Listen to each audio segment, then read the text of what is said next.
Om Swastiastu, pemirsa Bali TV, jumpa lagi dengan saya Heni Shanti di acara Bali Now, dan saat ini Bali Now sedang berada di The Galuh Boutique bersama Co Abi.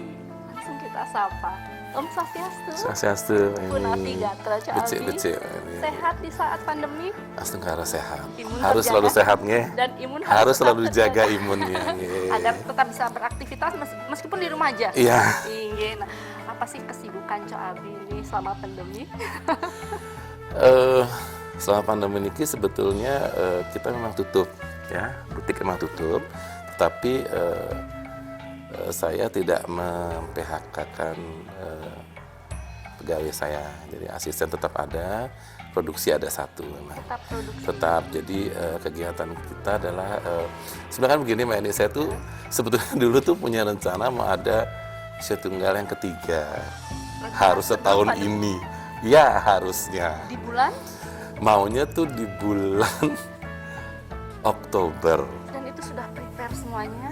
Saya sudah siapin kain semua, nah ternyata karena pandemik, akhirnya itu saya produksi dulu. Saya cicil, tetap ya, diproduksi. jadi biar ada ya pelan-pelan. Jadi sama sekali tidak ada pagelaran tahun ini? Belum tahu ya, karena kita belum tahu kan kebijakan pemerintah Iya. seperti apa sudah bisa dengan jumlah penonton sesuai dengan kapasitas ruangan, sesuai dengan harus social distancing per 1 meter atau 2 meter gitu ya Mbak Itu Eni yang ya. sulit sepertinya. Itu ya. yang sulit sepertinya karena kalau dibilang mau pakai sistem virtual itu, kalau buat saya pribadi itu, kalau untuk peragaan busana sebenarnya kurang Nggak seret. hidup, Iya. kurang apa ya, greget ya gitu ya Mbak Eni ya. Jadi Nggih. lebih ke pagelaran langsung fisik gitu. Iya, karena kalau itu kan seperti presentasi aja jadinya kalau kita pakai virtual kan. Iya. Nggih. Berarti memang saat ini Itu aja kegiatannya di rumah sehari-hari. aja produksi-produksi. Iya, produksi dengan ini saya. Letak-letak. Iya, saya gambar-gambar, sket-sket aja. Oke. Nggih. Nah, pemirsa Balino pasti ingin tahu nih, sejak kapan sih Co Abi memulai debut menjadi seorang desainer? Kalau betul-betul jadi desainer kan begini Mbak Eni, dulu saya tidak mau dibilang desainer kalau saya belum punya workshop seperti ini dan butik ya. Saya belum punya karyawan, jadi saya baru hanya selesai sekolah, kemudian saya masih kerja sama orang, saya nggak bilang saya desainer, saya bilang aja saya tukang gambar atau tukang desain baju. Nah kemudian ini ada tahun 2002 mulai ini buka. Oh, Ya. dari tahun 2002 mulai The Galuh The Galuh. butik nggih. Jadi sejak itulah saya berani mengatakan ya, jika ada orang saya desainer, fashion designer, baru saya berani bilang gitu. Oh, ya, setelah itu baru benar-benar. Ya, dari 2002 nggih. Dan Sebelumnya kan saya masih sempat kerja di Jakarta. Lulus dari sekolah fashion dulu, kemudian saya kerja di Jakarta selama 3-4 tahun ya. Kemudian baru saya pulang ke Bali. balik ke Bali. Nggih. Dan apa sih yang membuat Co Abi begitu menyukai, rasanya menjiwai dunia fashion? Nggak tahu ya Mbak Eni, dari kecil saya kalau ditanya, saya senang melihat orang itu, terutama wanita itu tampil cantik, tampil sesuai dengan porsinya dia. Bukan supaya dia kelihatan yang gemuk, kelihatan kurus, yang kurus kelihatan berisi, enggak. Tapi bagaimana dengan porsinya dia kelihatan pantas berbusana dan terlihat cantik, anggun sesuai kepribadiannya dia. Itu dari dulu dari kecil udah saya sudah terpatri gitu ya, ingin di dunia fashion gitu. Jadi nggak pernah saya ditanya dokter insinyur tuh nggak ada. Iya. Nggak ada. Jadi tiba-tiba saja Ya. dari usia muda lah ya, Ya, sudah terpikir, ya betul. sudah mencintai Kain kan, saya suka dengan kain tradisional karena Iya. Dan siapa sih yang mengajari Co Abi? Sosok Co Abi siapa sih yang nggak tahu karya-karya besarnya, ya kan, nasional, internasional, apalagi di Bali siapa yang nggak tahu? Nah, awalnya siapa sih yang mengajari? kalau mengajar itu begini, Mbak. Pertama saya otodidak dulu. Jadi saya suka lihat majalah-majalah fashion karena ibu saya dulu kan suka langganan majalah.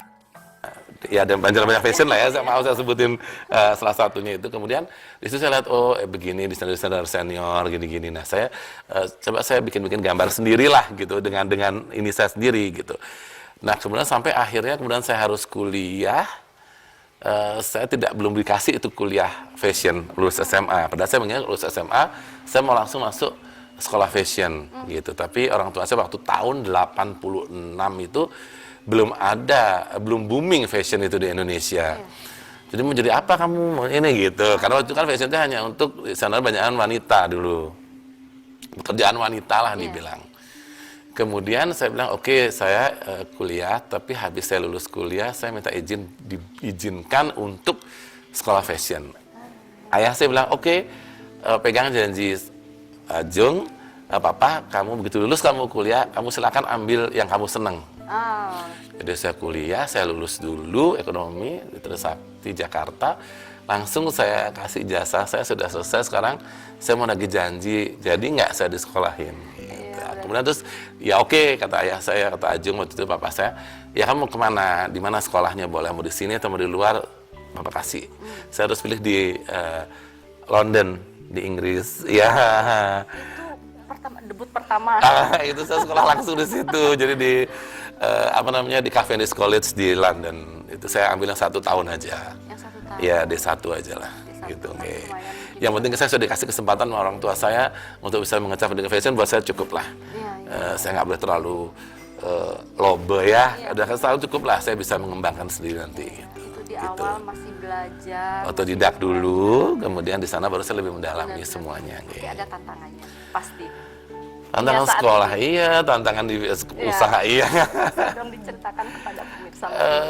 Kalau tantangan di sekolah ya biasalah kalau mahasiswa kan, apa sih paling tugas kan, tugas itu kan belum kalau kita ngambil satu term, course yang 1 tahun itu kan padat ya, yang harusnya mungkin 2-3 tahun dipepet jadi 1 tahun kan, jadi sekolahnya tiap hari, Senin sampai Jumat, sampai malam, jadi cuma karena waktu itu saya sudah janji dan saya menyukai sekolah itu, jadi ya astungkara semua berjalan lancar sampai selesai.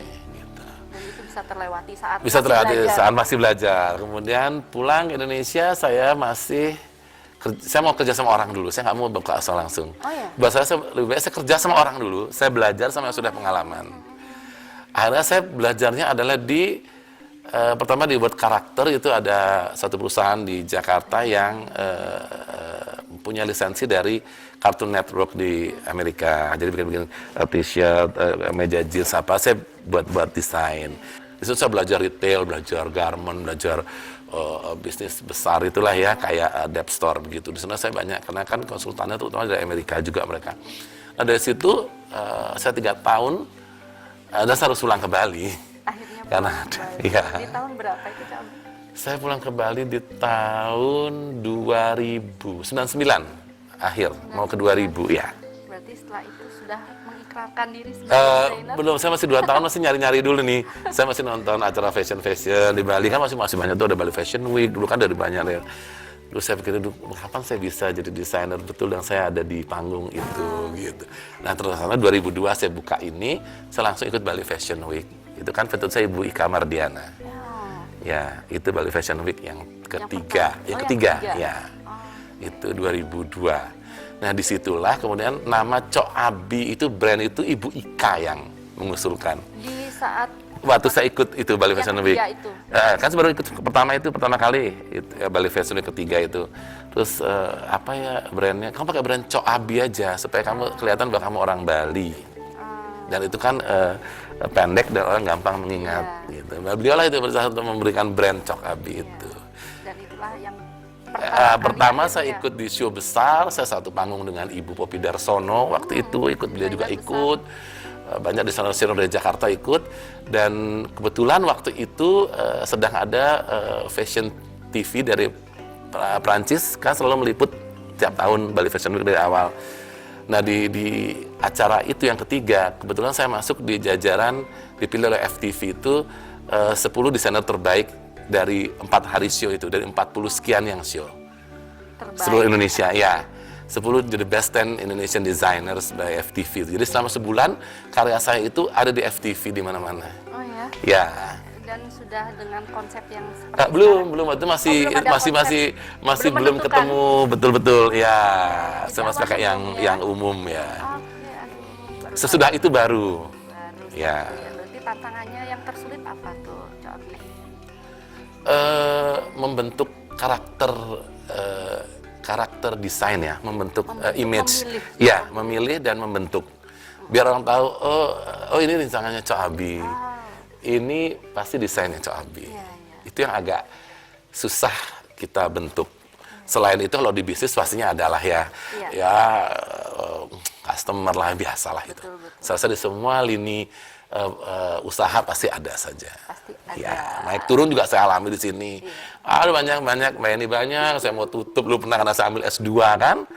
Karena saya harus jadi ditarik mau jadi dosen di ISI Denpasar kan. Udah tahun 2012 ISI Denpasar itu membuka prodi desain mode pertama kali. Jadi diminta oleh Dikti Jakarta Pusat bahwa ISI Denpasar yang membuka. Belum ada yang tempat lain di Indonesia.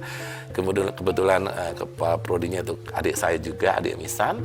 Saya ditarik. Nah, karena saya harus jadi dosen S1, saya kan harus S2. Jadi saya berbarengan itu. Kuliah S2 di ISI, saya sudah umur sudah sekian mendekati usia 50, itu udah 48 saya waktu itu mungkin udah ya. 46, Pak. Itu sudah susah tuh dari sekian puluh tahun tidak akademis lagi, kemudian harus berjuang ini nih. Kan di sini udah beda ini. Akhirnya Tapi dijalani. saya lewati 2 tahun.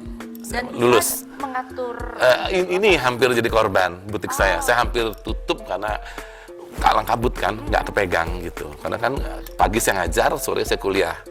Ini yang nggak kepegang. Hampir nyaris, tapi begitu sudah mau tutup, saya lulus, ya sudah bisa recover lagi. Aduh, keren banget ya. Tapi pemirsa, kita jeda saat, jangan kemana-mana, tetap di Bali Now.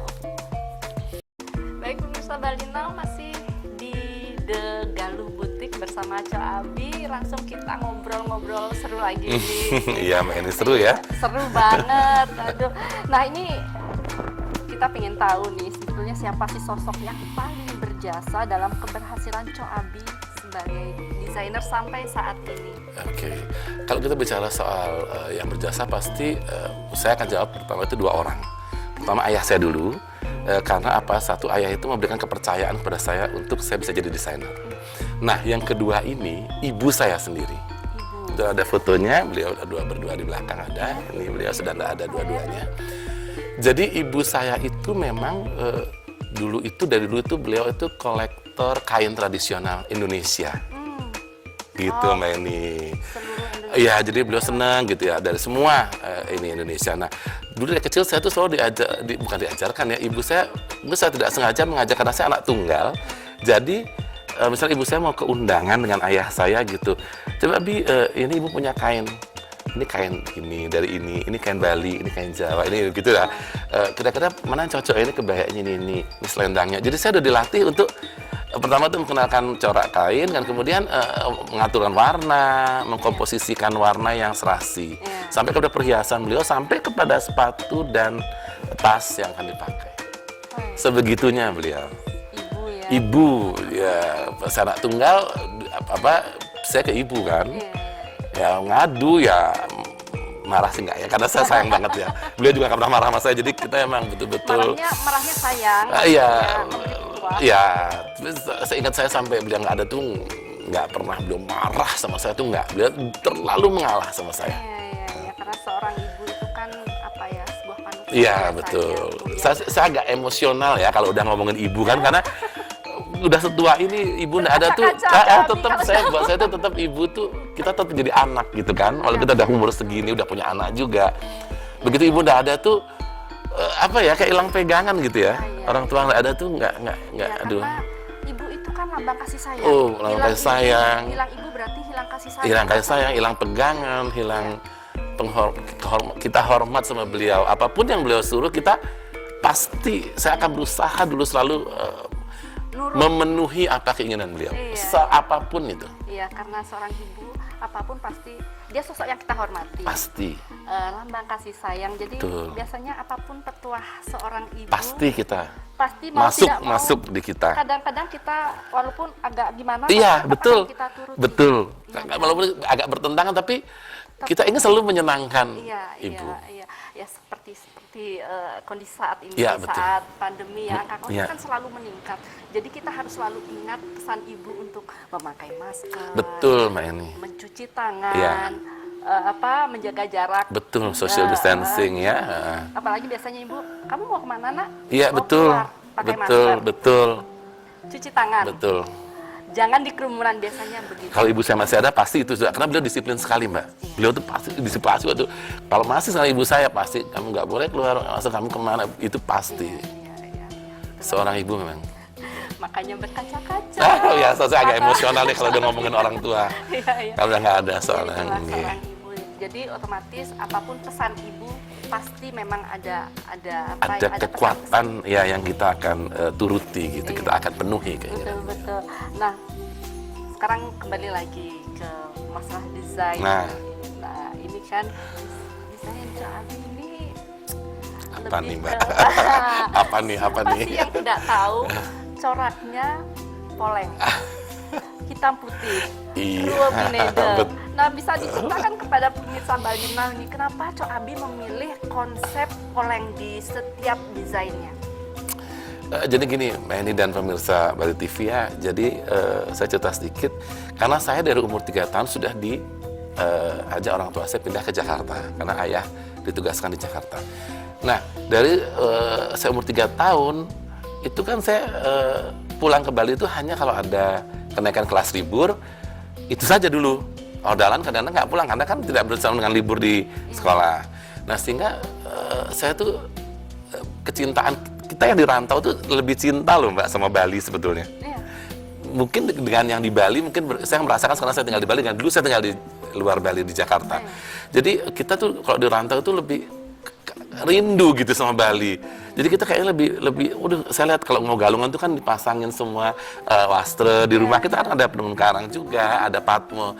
Nah tiba-tiba itu kok poleng. Nah poleng ini saya kok kain ini kok unik ya gitu. Waktu itu ya dengan di Jakarta dengan umur saya masih muda, hitam putih. Kalau yang asli itu kan poleng itu yang tenun, yang asli kan tenun. Iya. Itu kan hitam putih, abu-abu tua, abu-abu muda. Itu yang asli sebetulnya. Iya. Kalau yang print kan tidak kelihatan, putih hitam, putih iya. hitam. Tapi kalau yang asli yang tenun itu pasti akan terlihat, yang kena putihnya banyak kan itu pasti akan jadi abu-abu muda, dan yang kena hitam banyak akan jadi abu-abu tua. Gitu. Kok unik gitu. Dan kemudian saya pulang ke Bali. Nah 2002 itu saya ikut Bali Fashion Week, saya belum. Nah 2003 baru saya mulai. Saya ikut lagi sekali BFW itu Bali Fashion Week. Saya harus pakai kain poleng. Jadi suatu saya harus pakai kain poleng waktu itu, harus pokoknya di sini. Jadi harus saya tanya kemana-mana, saya tanya yang tahu gitu ya, sampai saudara-saudara saya yang sering ke Nusa Penida, yang apa, oh poleng itu begini, sampai saya ke Ratu Pedando nanya, karena saya kan tahunya itu kan di penenun karang. Ya, kalau ada sesuatu benda yang disakralkan itu di wastrein poleng, kan nggak hanya di penenun karang, misalnya ada pohon yang disakralkan pasti diisi poleng. Saya tahu, oh ini filosofinya Ruobinede. Tetapi saya punya pandangan sendiri. Ruobinede poleng itu buat saya tidak hanya hitam putih, baik buruk, tapi itu ada abu-abunya kemana. Iya. Jadi saya pikir baik buruk, tapi ada juga kebaikan, tapi untuk keburukan. Ada juga kelihatannya dia buruk, tapi sebenarnya maksudnya baik. Buat saya itu filosofi poleng. Jadi yang abu-abu muda buat saya itu das lemah, subuh, peralihan dari malam ke pagi. Jadi antara hitam dan putih. Ya. Kemudian yang abu-abu tua itu saya bilang sanikale, maghrib, peralihan dari siang ke malam. Justru letak kekuatannya itu adalah di peralihan, bukan di hitam atau putihnya, justru di abu-abunya itu. Sehingga kalau kita tidak baik memilihnya, dia bisa ke kiri. Karena ini, tapi kalau kita bagus memilihnya, dia akan menjadi kekuatan yang besar buat kita. Itu buat saya filosofinya. Jadi bisa diaplikasikan ke semua tindak tanduk kita.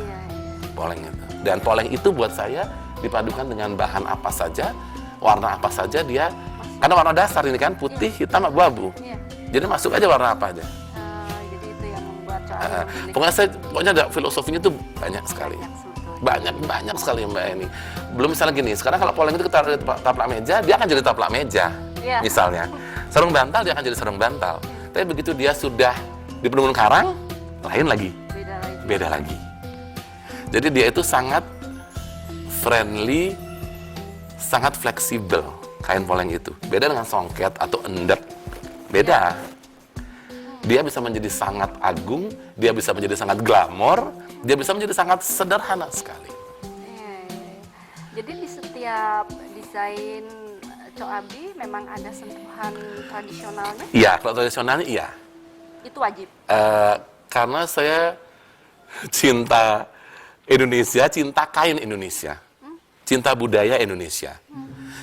Tapi karena saya orang Bali, pertama yang karena saya lebih mengenal Bali dulu, otomatis itu dulu yang saya garap. Iya. Ada poleng, ada songket. Iya. Tapi saya bocoran sedikit, kalau saya jadi Sio Tunggal yang ketiga, itu kan saya maunya title itu Lenggang Gemulai Wastra Nusantara. Jadi saya sudah bikin itu sekarang. Jadi dari tenun-tenun timur, saya gabung dengan Jawa, kemudian Bali ada, Sumatera ada, Sulawesi ada. Oh, jadi semua ada ceritanya nanti. Kalau jadi. Dan saya nggak tahu kapan itu, tapi saya bikin aja dulu. Yakin ya, harus yakin. Mudah-mudahan. Harus yakin. Mudah-mudahan. Ya, pasti akan pandemi akan berlalu, ya. wabah akan cepat pergi agar kita bisa aktivitas seperti sedia kala. Mudah-mudahan. Iya, semoga lah. Ya. Jangan terus seperti ini gitu. Atau paling tidak kita bisa berdamai, berdampingan dengan baik dan bisa saling menghargai. Jadi kita bisa menghindari, tapi karena nggak mungkin menghilangkan sama sekali, tidak mungkin. Karena itu kan virus kalau sudah ketemu dia tidak akan bisa. Kita harus bisa mengatasinya. Kita harus jinak dengan virus. Iya, biar virusnya juga jinak sama kita kan. Betul, Mbak Eni. Kita kembali bisa beraktivitas seperti sedia kala. Mengadakan pagelaran-pagelaran, itu yang betul, kita rindukan. Iya, betul sekali. Virtual rasanya mungkin kurang greget lah ya, kurang greget. Baik, kalau gitu kita jeda dulu. Baik, Mbak Eni, Iring. Kita lanjut nanti di segmen ketiga, jadi jangan kemana-mana, tetap di Bali Now.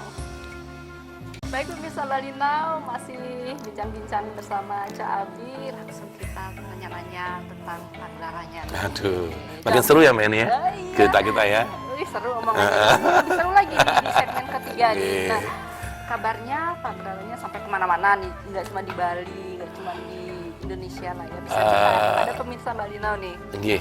Jadi selama ini saya sudah beragam busana selain di Bali sendiri.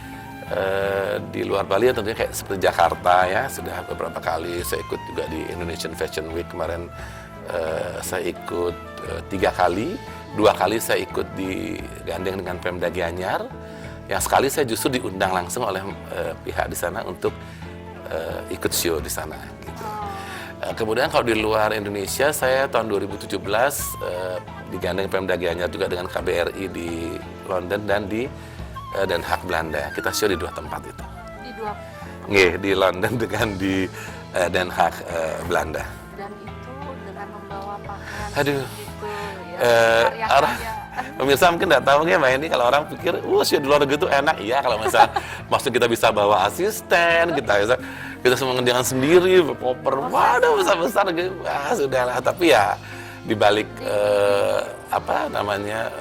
kendala itu ya kita rasanya bersyukur sekali ya bahwa bisa show di luar, di Eropa. Itu buat saya itu pengalaman paling luar biasa. Dan kabarnya setiap mengadakan show wajib melakukan sebuah ritual. Apa betul sih? Saya jadi kepo saya. Pertanyaan-pertanyaan yang sering dilontarkan, tapi saya jawabnya sedikit-sedikit. Sekarang aja saya jawab ya agak lengkap dikit. Wajib lengkap. Wajib lengkap untuk pemirsa Bali TV, Bali Now di Bali TV.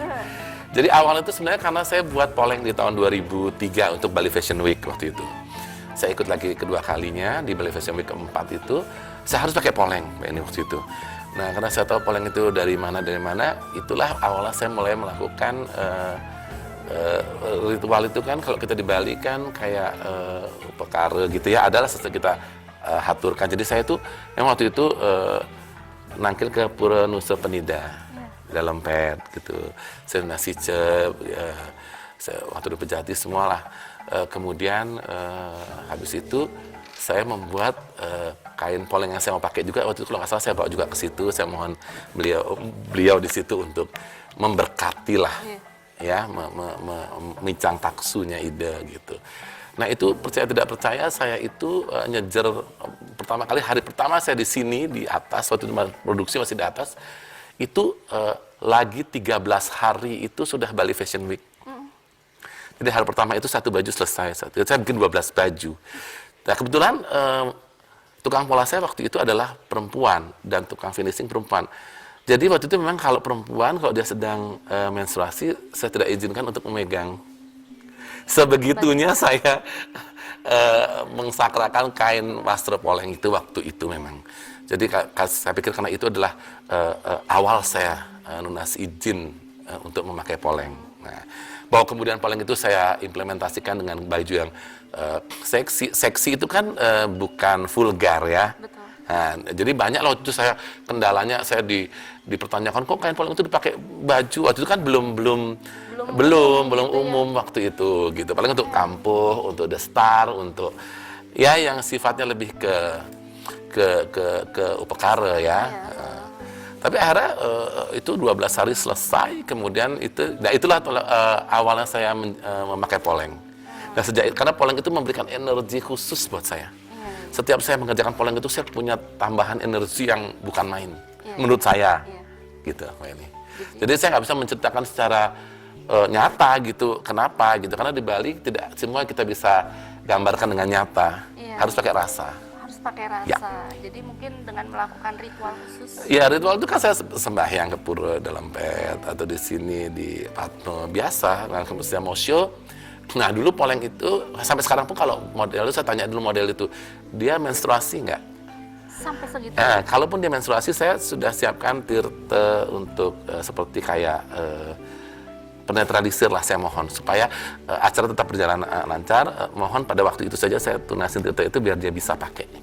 Karena pernah saya dulu tidak memakai sekali, itu karena saya belajar dari kejadian sebelumnya, itu asisten saya dulu, belum yang ini, yang duluan, itu dia nggak bisa tidur malam, modelnya juga, jadi kayak ini gitu, jadi saya, mungkin karena saya waktu itu kurang teliti ya, nah saya mulai harus, kalau mau pakai poleng itu saya harus teliti betul-betul. Iya, jadi mungkin buat sebagian orang ini bukan sesuatu yang lazim, mungkin ya buat sebagian orang, bukan semua orang.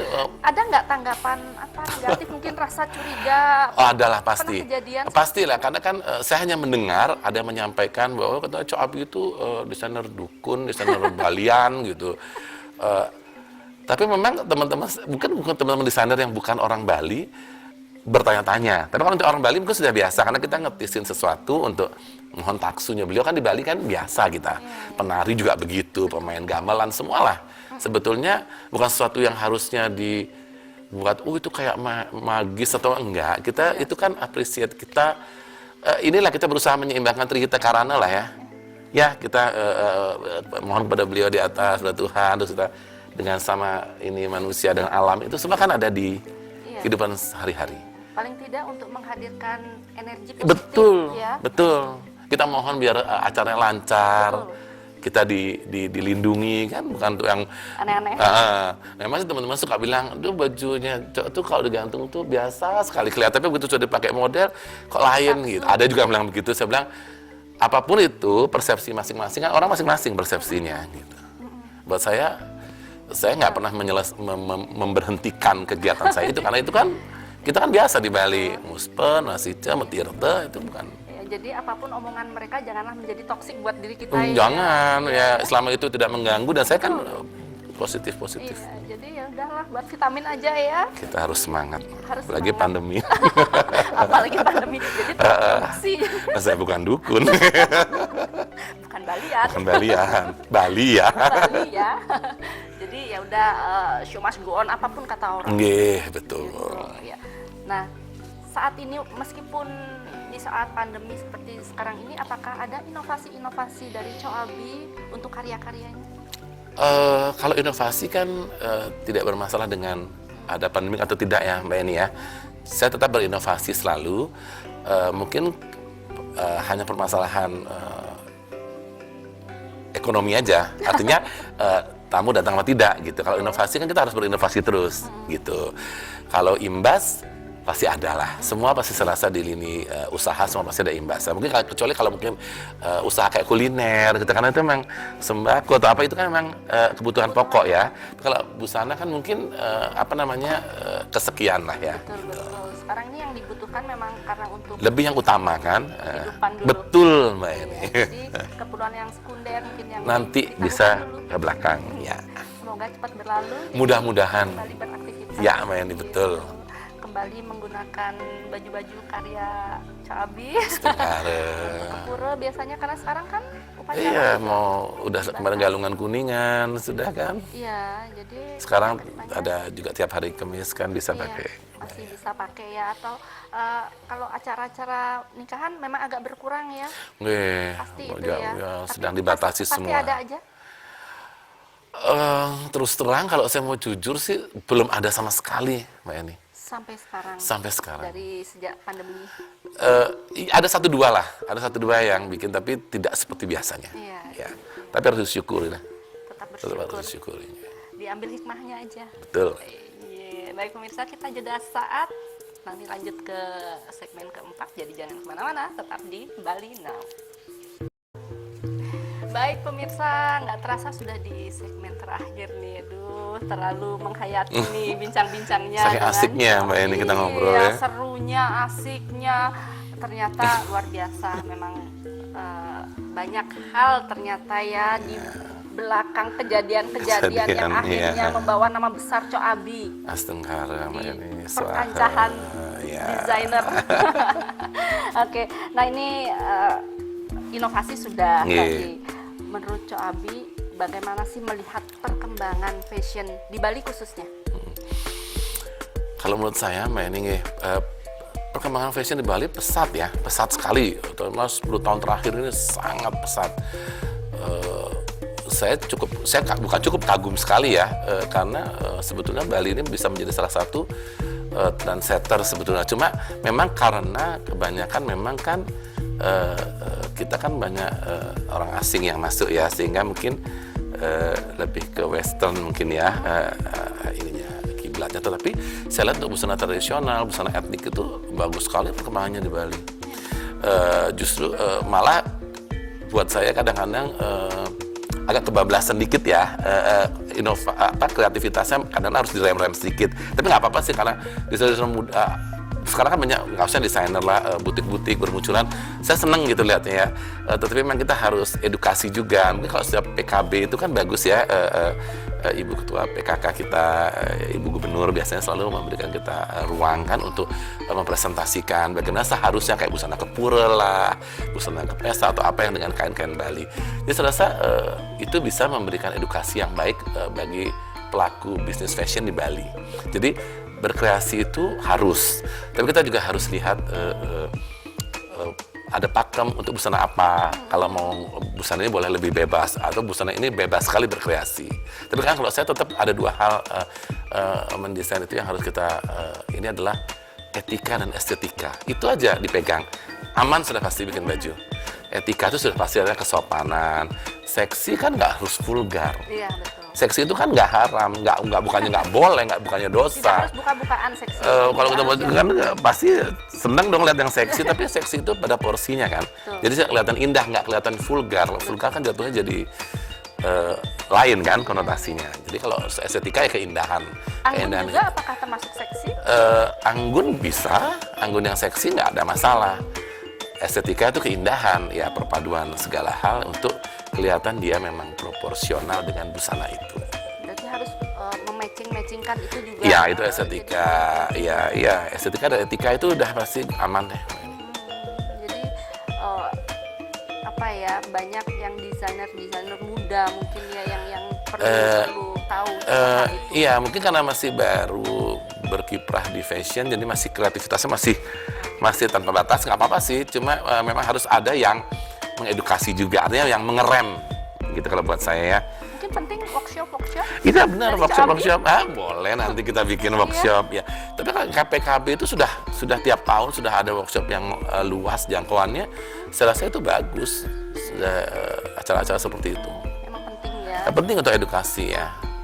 Baik, nah kedepannya terobosan apa lagi yang akan dilakukan oleh Coabi? Kalau terobosan yang belum terrealisasi saya itu busana ready to wear saya belum kesampaian. Dari dulu bikin busana ready to wear itu belum kesampaian.